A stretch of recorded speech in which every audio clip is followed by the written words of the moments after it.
Hello and welcome to the April edition of the Your News video update. Forgive the coat, but where we are at the moment is pretty cold with this unseasonal cold snap we're having. Tomorrow is a big day in the Lyons household, my house. It's my first daughter's birthday. It's her first birthday, so we're all very excited and making last minute preparations. And it's also the first birthday of Your Pinner News. The company Your News was created a year ago tomorrow. So it's been a challenging but enjoyable time. We've had a lot of tears, sleepless nights and teething problems, and that's just the business, not Charlotte, our daughter. In this month's edition, which I'm particularly proud of, we have a cracking front cover here, beautifully shot by Dermot Carlin.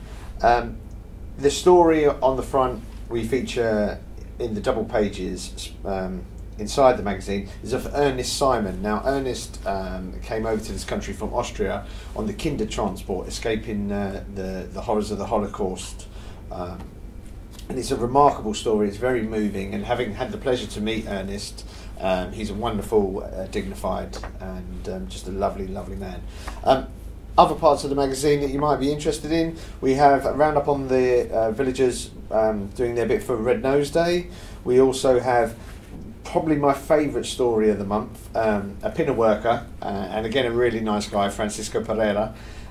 He played football with Cristiano Ronaldo, the world superstar, probably number 2 in the world, and he recalls of how as a boy playing against Ronaldo in Portugal, he kicked Ronaldo a few times.